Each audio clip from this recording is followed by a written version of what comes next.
ಮಸಾಲ ಕರಿ ಮಾಡಲು ಬೇಕಾಗಿರುವ ಸಾಮಗ್ರಿಗಳು: ಬೆಂಡೆಕಾಯಿ 1/4 kg ಚಿಕ್ಕದಾಗಿ ಕಟ್ ಮಾಡಿಕೊಂಡು ಎಣ್ಣೆಯಲ್ಲಿ ಫ್ರೈ ಮಾಡ್ಕೊಂಡಿದ್ದೀನಿ, 1 ಕಪ್ ಈರುಳ್ಳಿ, 1 ಕಪ್ ಟೊಮೊಟೊ ಪೇಸ್ಟು, ಅರ್ಧ ಕಪ್ ಮೊಸರು, 1 ಸ್ಪೂನ್ ಚಿಲ್ಲಿ ಪೌಡರ್, 1/2 ಸ್ಪೂನ್ ಧನಿಯಾ powder, 1/2 spoon garam masala, 1/2 spoon ginger garlic paste, ರುಚಿಗೆ ತಕ್ಕಷ್ಟು ಉಪ್ಪು. ಒಗ್ಗರಣೆಗೆ 2 ಟೇಬಲ್ ಸ್ಪೂನ್ ಆಯಿಲ್, ಸ್ವಲ್ಪ ಕರಿಬೇವು, ಅರ್ಧ ಟೇಬಲ್ ಸ್ಪೂನ್ ಜೀರಿಗೆ, ಅರ್ಧ ಟೇಬಲ್ ಸ್ಪೂನ್ ಸಾಸಿವೆ. ಈಗ ಹೇಗೆ ಮಾಡೋದಂತ ಸ್ಟಾರ್ಟ್ ಮಾಡೋಣ. ಗ್ಯಾಸ್ ಮೇಲೆ ಒಂದು ಪ್ಯಾನ್ ಇಟ್ಕೊಂಡಿದ್ದೀನಿ, ಗ್ಯಾಸ್ ಆನ್ ಮಾಡ್ಕೊಳ್ಳೋಣ.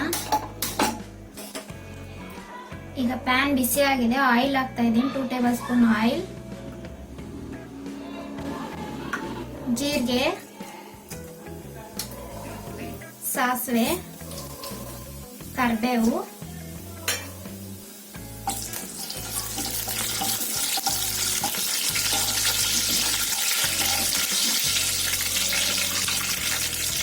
ಒಂದು ಕಪ್ ಈರುಳ್ಳಿ ಹಾಕ್ತಾ ಇದ್ದೀನಿ.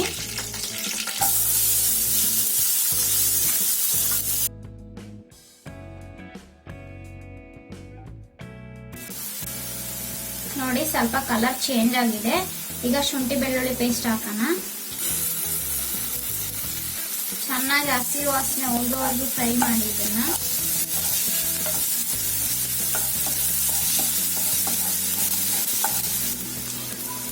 ಈಗ ನೋಡಿ ಟೊಮೊಟೊ ಪೇಸ್ಟ್ ಆಡ್ ಮಾಡ್ತಾ ಇದ್ದೀನಿ. ಮಿಕ್ಸಿಯಲ್ಲಿ ರುಬ್ಕೊಂಡಿರುವಂತ ಟೊಮೊಟೊ ಪೇಸ್ಟ್ ನ ಆಡ್ ಮಾಡ್ತಾ ಇದ್ದೀನಿ. ಇದು ಕೂಡ ಹಸಿ ವಾಸನೆ ಹೋಗೋವರೆಗೂ ಫ್ರೈ ಮಾಡಿ.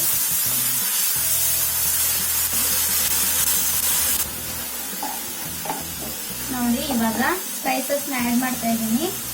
ಚಿಲ್ಲಿ ಪೌಡರ್, ಧನಿಯಾ ಪೌಡರ್, ಗರಂ ಮಸಾಲ, ಹಲ್ದಿ ಪೌಡರ್, ರುಚಿಗೆ ತಕ್ಕಷ್ಟು ಉಪ್ಪು. ಚೆನ್ನಾಗಿ ಫ್ರೈ ಮಾಡಿ. ನೋಡಿ ಮಸಾಲ ಎಲ್ಲ ಚೆನ್ನಾಗಿ ಫ್ರೈ ಆಗಿದೆ. ಇವಾಗ ಗ್ಯಾಸ್ ಲೋ ಫ್ಲೇಮ್ ಅಲ್ಲಿ ಇಟ್ಕೊಂಡು ಮೊಸರನ್ನ ಆಡ್ ಮಾಡ್ಕೊತಾ ಇದ್ದೀನಿ. ಅರ್ಧ ಕಪ್ ಮೊಸರನ್ನ ಆಡ್ ಮಾಡ್ಕೊತಾ ಇದ್ದೀನಿ. ಚೆನ್ನಾಗಿ ಕಲಸಿ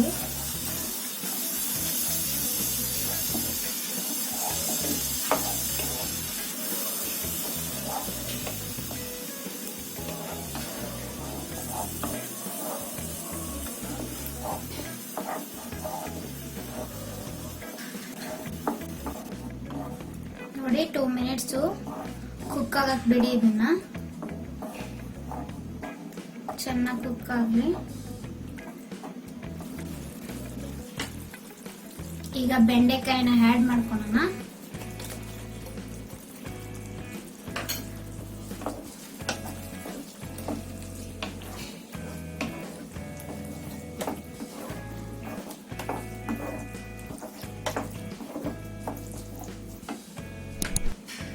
ಸ್ವಲ್ಪ ನೀರು